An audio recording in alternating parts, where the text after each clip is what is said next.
نحمدہ و نصلی و نسلم علی رسولہ الکریم اما بعد فاعوذ باللہ من الشیطان الرجیم بسم اللہ الرحمن الرحیم۔ آج کا جو ہمارا وی لاگ ہے اور وی لاگ کے اندر میں نے جو موضوع کا چناؤ کیا ہے، دیکھیں انسان بہت سارے اعمال تو کرتا رہتا ہے، بہت ساری تدبیریں انسان کرتا رہتا ہے کہ میں اس مشکل سے، اس پریشانی سے، اس دکھ و غم سے نکلوں، اور بالخصوص جادو کے توڑ کے تو بہت سارے عمل انسان مختلف مواقعوں کے اوپر انسان کسی نہ کسی سے لیتا رہتا ہے، اور اکثر یہ بھی دیکھنے میں آیا کہ کچھ لوگ وہی جادو کے کارڈ کے طریقے جو ہے نا وہ یوٹیوب سے اور رسالوں سے، کتابوں سے بھی دیکھ کر لوگ پڑھتے ہیں۔ لیکن آج کا جو ہمارا وی لاگ ہے وہ ہے کہ ہمیں کچھ تدبیر، کچھ ایسے کام ضرور کر لینے چاہیے، کچھ ایسی احتیاط کرنی چاہیے کہ ہم اس چیز سے شروع سے ہی بچ جائیں۔ اور دوسرے نمبر پہ ایک آدمی کے اوپر اگر اثرات یا تصرف شیطان کا چل گیا ہے، وہ وظائف کر رہا ہے لیکن ساتھ بچاؤ کی تدبیریں اختیار نہیں کر رہا، تو وہ اس کو بھی اس طرح کا فائدہ اور نفع حاصل نہیں ہوتا۔ مثال کے طور پر ایک آدمی کو مرض ہے اور مرض کے ساتھ دوائی کھا رہا ہے لیکن بد پرہیزی بھی کر رہا ہے، تو اس کو وہ دوائی اس کو فائدہ نہیں دے گی، کیونکہ دوائی کا جہاں اللہ تعالیٰ نے امر ربی سے اس کو شفا دینی ہے، تو دوائی نے جتنا اثر کرنا ہے اتنی بد پرہیزی سے اس کے اثر کو زائل کر دے گی۔ تو اسی طرح جہاں انسان یعنی شیطانی تصرف سے بچنے کی اعمال کرتا ہے، وظائف کرتا ہے، وہیں انسان کو یہ بھی سوچنا چاہیے کہ میں ایسا کون سا کام کرتا ہوں، یا ایسی کون سی خرابی ہے، یا ایسی کون سی بدہضمی ہے، یا ایسا کون سے میرے اس میں پرہیز میں گڑبڑ میں کر رہا ہوں کہ میرا وظیفہ بھی ایک تو مجھے اس طرح نفع نہیں ہو رہا، اور دوسرا بجائے میں کسی یعنی راہ کی طرف یا کسی منزل کی طرف نکلوں، میں اور دلدل میں پھنس رہا ہوں۔ تو اس حوالے سے میں نے چاہا کہ کچھ چیزیں آج ہم اپنے چینل کے ذریعے سے اپنے معتقد اور اپنے مخلصین اور عوام الناس تک یہ بات پہنچا دیں۔ مثلاً سب سے پہلے انسان کو کوشش کرنی چاہیے، بشرطِ انسان مسلمان ہے، اللہ تعالیٰ پہ ایمان ہے، تو سب سے پہلے انسان کوشش کرے کہ اپنے رب سے اپنا تعلق مضبوط رکھے۔ دوسرا، گناہوں سے بچے، ہر طرح کے گناہ سے بچنے کی کوشش کرے، کیونکہ گناہ بھی انسان کو اتنا اپنے رب سے دور کر دیتے ہیں کہ پھر آسانی سے جو ہمارا بیڑیا شیطان ہے وہ ہمیں اچک لیتا ہے اور ہماری چیزوں کو، ہمارے نظام کو ڈسٹرب کرتا ہے۔ گناہ جس طرح کا بھی لے لیں، چاہے چھوٹا یا بڑا ہو، گناہ تو ہوگا، کیونکہ انسان ہے، بشر ہے، اس سے غلطی تو ہوگی۔ اب اس کو چاہیے کہ فوراً توبہ کرے، اللہ کی طرف رجوع کرے اور معافی مانگے، اور آئندہ طے کرے کہ میں اس گناہ پہ واپس نہیں کروں گا اور اس کے اوپر کھڑا نہیں ہوں گا، یعنی نادم رہے۔ اس کے ساتھ ساتھ کچھ چیزیں ایسی ہیں جن سے رات چلتے بھی انسان کے اوپر جادو کے اٹیک آتے ہیں۔ کیوں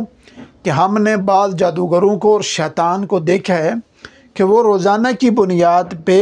کوئی نہ کوئی چیز بنا کے تو وہ زمین کے اوپر اور رستوں کے اوپر کچھ نہ کچھ اس طرح کی چیزیں پھینک دیتے ہیں، اور پھر راہ چلتے ہوئے وہ چیزیں انسان کو تنگ کرتی ہیں، انسان کے بچوں کو تنگ کرتی ہیں، اور ساری ایسی خرابیاں پیدا ہو جاتی ہیں۔ تو اس کے لیے سب سے پہلے گناہ سے بچنا، نمبر 2 مسنون اعمال اختیار کرنا، یعنی صبح شام کی دعاؤں کا اہتمام کرنا۔ زندگی کے اندر کچھ چیزوں سے انسان کو ضرور دوستی رکھنی چاہیے۔ آیت الکرسی، سورہ یاسین کے اندر آیت آتی ہے وَجَعَلْنَا مِن بَيْنِ أَيْدِيهِمْ سَدًّا وَمِنْ خَلْفِهِمْ سَدًّا فَأَغْشَيْنَاهُمْ فَهُمْ لَا يُبْصِرُونَ۔ اور بسم اللہ الذی لا یضر مع اسمہ شیء فی الارض ولا فی السماء وهو السمیع العلیم۔ کم سے کم ان 3 چیزوں سے انسان کو ہر وقت صبح شام اپنی ایک چھوٹی سی تعداد رکھ لے، لیکن رکھے ضرور۔ دوسرے نمبر پہ جب بھی گھر سے نکلیں تو انسان کو چاہیے کہ گھر سے نکلتے ہی اول تو انسان کو وضو کر کے نکلنا چاہیے۔ بے شک اپنے کاروبار پہ جا رہا ہے، سفر پہ جا رہا ہے، کہیں بھی جا رہا ہے تو سب سے پہلے وضو کر کے گھر چھوڑے اور نکلتے ہوئے یہ دعا پڑھے، بسم اللہ توکلت علی اللہ لا حول ولا قوت الا باللہ العلی العظیم۔ اب اس دعا کے اتنے فضائل ہیں اور اتنی اس کی برکات ہیں اور ایسا حفاظت کا یہ کڑا ہے کہ اللہ تعالیٰ انسان کو بچاتے ہیں اس سے۔ یعنی جو بندہ یہ صرف ایک دفعہ پڑھ کے گھر سے نکلتا ہے تو اعلان ہوتا ہے کہ جا، ہم نے تیری مراد بھی پوری کر دی اور تیری کفالت بھی اور کفایت دونوں کر دی۔ یعنی جو تیری ضرورتیں تھیں وہ بھی ہم نے پوری کر دی اور تیری حفاظت والا جو نظام تھا وہ بھی ہم نے تیرے ساتھ جوڑ دیا۔ اب یہ جتنا سفر کرتا ہے تو وہ حفاظت کا نظام اس کے ساتھ رہتا ہے، اور جب تک یہ گھر آتا ہے تو اللہ تعالیٰ اس کے ساتھ حفاظت والا نظام رکھتے ہیں۔ دوسرے نمبر پہ انسان کو چاہیے کہ انسان زیادہ تر میلا کچیلا نہ رہے، بدبودار نہ رہے۔ بعض بندوں کے پاس بیٹھا نہیں جاتا، یعنی ان کے دیکھیں ایک ہوتی ہے غربت، امیری اور غریبی کا صفائی سے کوئی تعلق نہیں۔ انسان جتنا بھی غریب ہو کوشش کرے کہ صاف ستھرا رہے، کپڑے بے شک پھٹے ہوں، بے شک پرانے ہوں، لیکن صاف ستھرے رکھنے چاہیے۔ اور اسی کے ساتھ ساتھ کوشش کرنی چاہیے کہ انسان اپنے جسم کو معطر رکھے، یعنی کوئی نہ کوئی خوشبو کا استعمال کرتا رہے۔ اب خوشبو سے کیا ہے کہ جنات نیک صالح اس سے محبت کرتے ہیں، فرشتے محبت کرتے ہیں، اللہ تعالیٰ اس کو پسند کرتے ہیں، اس سے محبت کرتے ہیں، ٹھیک ہے، اور شیطان اس سے نفرت کرتا ہے، دور بھاگتا ہے، شیطانی چیزیں اس سے دور بھاگتی ہیں۔ یہ خوشبو کے اثرات ہیں، ٹھیک ہے۔ اور اسی طریقے سے رات کو جلدی سونا، صبح جلدی اٹھنا، اور جو بندہ ان چیزوں کا اہتمام کرتا ہے اللہ تعالیٰ اس کو جادو سے بچاتے ہیں۔ اور دوسرے نمبر پہ جو ہمارا واش روم ہے، ہم اس کو بہت ہلکا سا لے رہے ہیں، بہت ہلکا محسوس کرتے ہیں۔ جب بھی واش روم جائیں جانے سے پہلے دعا کو ضرور پڑھیں، بسم اللہ اللہم انی اعوذ بک من الخبث والخبائث۔ جو لوگ اس چیز کا اہتمام نہیں کرتے وہ جنات اور شیطانی کاموں میں وہ ضرور اس کے اوپر پھنستے ہیں۔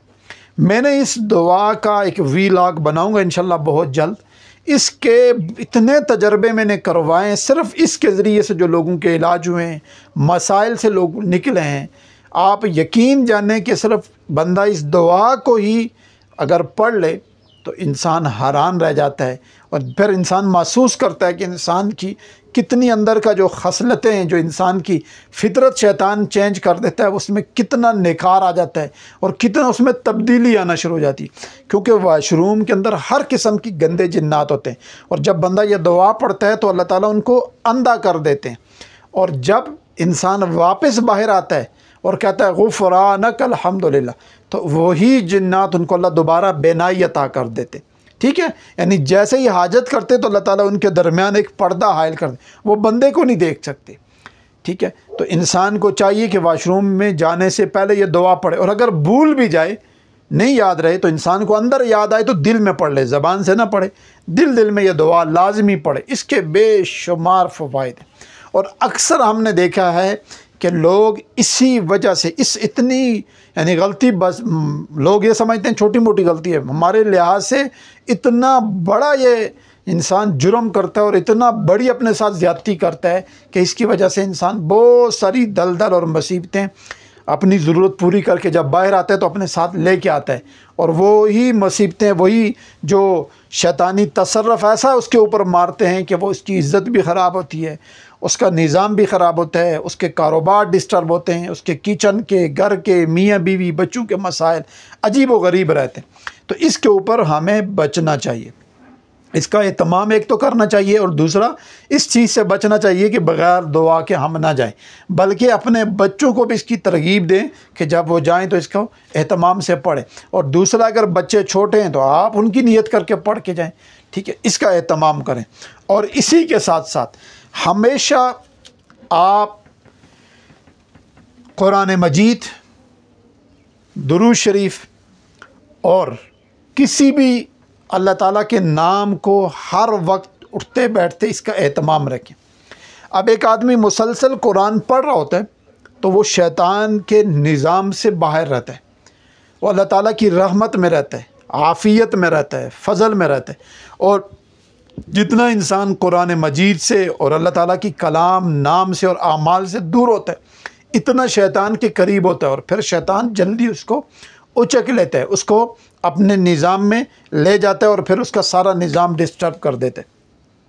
بہت ساری ایسی تدبیریں ہیں، یہ میں نے چند ایک بتائی ہیں۔ تو ہمیں ان چیزوں کا خیال کرنا چاہیے کہ ہم جہاں وظائف کریں وہاں ان چیزوں کا بھی خیال کریں۔ ایک آدمی وظائف کر رہا ہے لیکن ساتھ بد پرہیزی بھی کر رہا ہے، اس کو فائدہ نہیں ہوگا۔ کیوں کہ دوائی سے بہتر اس کی پرہیز ہے، انسان پرہیز کرے، اس سے زیادہ افاقہ ہوتا ہے۔ ہاں مرض بڑھ جائے پھر دوائی کی بھی ضرورت ہوتی ہے، لیکن دوائی کے ساتھ بھی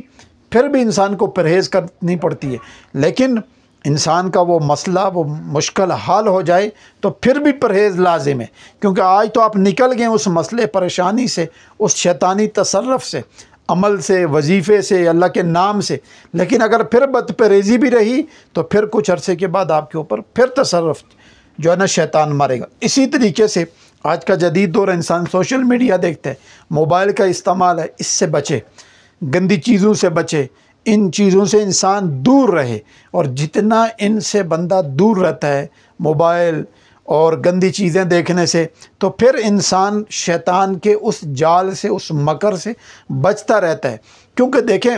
شیطان مختلف طریقوں سے انسان کو گمراہ کرتا ہے، اور شیطان جادو بھی مختلف قسم کا انسان کے اوپر پھینکتا ہے، یعنی اس طرز کا پھینکتا ہے کہ انسان کو سمجھ نہیں آتی۔ اور وہ بہت ساری تدبیریں اللہ تعالیٰ کا شکر ہے، جب اس فیلڈ کے اللہ تعالیٰ نے ہمیں راہی بنایا تو کچھ چیزیں بھی سلجھا دیں، کچھ چیزیں بھی سمجھا دیں کہ شیطان صرف یہ ضروری نہیں ہوتا کہ کوئی چیز بنائے گا یا جادوگر آپ کے لیے کوئی تعویذ یا کوئی چیز کرے گا تو آپ کو کھلائے گا تو آپ کو نقصان ہوگا۔ نہیں، آپ کی اوپر اس نے نظام ہی ایسا ڈالنا ہے کہ آپ ایسی بد پرہیزی کر بیٹھیں گے کہ آپ اس کی دلدل میں پھنس جائیں گے۔ تو جہاں میں نے آپ کو یہ کچھ پرہیز، کچھ تدبیر بتائی ہیں، وہاں انسان کو سوچنا چاہیے کہ میں ایسی کون سی غلطی کر رہا ہوں۔ مثلا ایک انسان جھوٹ بولتا ہے تو جھوٹ بولنے والے پہ اللہ کی لعنت ہے۔ اب یہی جھوٹ جو بندہ بول رہا ہوتا ہے، اس کے منہ سے ایسی بدبو نکلتی ہے کہ فرشتے اس سے نکلتے ہیں، یعنی دور بھاگتے ہیں، اس سے جان چھڑاتے ہیں، شیطان اس کے قریب آتے ہیں۔ اسی طریقے سے ایک آدمی کسی کے اوپر، کسی کے مال، کسی کی عزت پہ، کسی کے گھر پہ بری نظر رکھتا ہے، وہ بھی شیطان اس کو اچک لیتا ہے۔ اب یہ وہ اسباب ہیں جو ہمیں خود گمراہی کی طرف، خود جادو کی طرف، خود شیطان کی طرف۔ میں نے کہا جادو کیا ہے؟ جادو بیسک شیطان کا ایک ہتھیار ہے، ایک تصرف ہے، اس کا ایک بنایا ہوا نظام ہے۔ وہ انسان جب ان بد پرہیزیوں کو اور ان چیزوں کو توڑتا ہے تو وہ اس کو اچک کر اپنے نظام میں لے جاتا ہے۔ جب وہ اپنے نظام میں لے جاتا ہے تو پھر انسان ہر طرح سے پاش ہو کے فنا ہو جاتا ہے۔ اس کی ایک سمپل سی مثال دے دیتا ہوں۔ اکثر ہمارے پاس لوگ لاتے ہیں اپنے بچے، اپنی بچیاں، جوان بھی ہوتے ہیں، بچے بھی جوان ہوتے ہیں، تو وہ کہتے ہیں ہمارے سے بدتمیزی کرتے ہیں، ہمارے ساتھ الجھتے ہیں اور ایسی حرکتیں کرتے ہیں، ہم شرمندہ ہو جاتے ہیں۔ اچھا بچوں سے یا بچیوں سے پوچھے، کہتے ہیں ہمیں تو نہیں پتہ ان چیزوں کا، ہم جب یہ کام، یہ قدم اٹھا چکے، یعنی اٹھا لیا، اس کے بعد ہمیں پشیمانی ہوتی ہے، پہلے کوئی سوچ نہیں ہوتی۔ بھائی یہی تصرف تو شیطان کا ہے کہ انسان کی عقل کے اوپر شیطان پردہ ڈال دیتا ہے، انسان کے نظام کو ہی ایسا ڈسٹرب کرتا ہے کہ اس کو حلال حرام کی، کسی کی عزت کی، کسی کی بےزتی کی اور کسی کے چھوٹے بڑے کی، یعنی جو اللہ تعالیٰ نے ایک نظام رکھا ہوا ہے، ایک دائرے مقرر کیے ہیں، ایک حدود مقرر کی ہے، انسان اس کو اس طرح پامال کر دیتا ہے کہ انسان کو سمجھ نہیں آتی۔ بعد میں انسان روتا ہے، بعد میں پشیمان ہوتا ہے، بعد میں۔ اب مثال کے طور پر بہت ساری ایسی بچیاں ہم نے دیکھی جن پہ ایسا جادو ہوتا ہے، جب وہ گھر سے بھاگتی ہیں، سب کچھ چھوڑ چھڑا کے اب وہ اپنی عزت سب کچھ اپنے ماں باپ بہن بھائی خاندان کی عزت جب تار تار کر دیتی ہیں بعد میں پچھتاتی ہیں۔ پیچھے شیطانی تصرف ہوتا ہے، اب وہی تصرف اس کو ایسی ایسی جگہ لے کے جاتا ہے کہ انسان پریشان ہو جاتا ہے۔ تو اب ہم یہ پرہیز خود بھی کریں، یہ تدبیر خود بھی کریں اور اپنے گھر والوں کو بھی کرائیں۔ جب یہ تدبیریں یہ چیزیں ہم کریں گے بس اللہ تعالیٰ پھر ہمیں بھی بچائیں گے، پھر ہم جو مسنون عمل وظیفہ کریں گے اس کے اوپر اللہ تعالیٰ ایسا نور اور ایسی رحمت اور ایسا مبارک نظام ڈالیں گے کہ ہم 100% اس سے کامیابی اور کامرانی سے ہم کنار ہوں گے، اور پھر ہماری زندگی عافیت سکون اور مزیدار بنے گی۔ نہیں تو پھر ہم الجھے رہیں گے مسائل میں، مشکلات میں، دکھ میں اور بہت ساری ایسے معاملات اور آزمائشوں میں رہیں گے کہ ہماری زندگی تلخ ہوگی۔ بعضوں بیچاروں کی ایسی زندگی تلخ ہوتی ہے کہ وہ پھر موت مانگتے ہیں، وہ موت کو حاصل کرنے کے اسباب اختیار کرتے ہیں، دنیا سے جان چھڑاتے ہیں۔ تو اس لیے ہمیں ان چیزوں سے، نماز کا اہتمام، تلاوت کا اہتمام، نوافل کا اہتمام، دعاؤں کا اہتمام، ان چیزوں میں رہنا چاہیے۔ اللہ تعالی ہمیں عمل کی توفیق عطا فرمائے۔ السلام علیکم ورحمۃ اللہ وبرکاتہ۔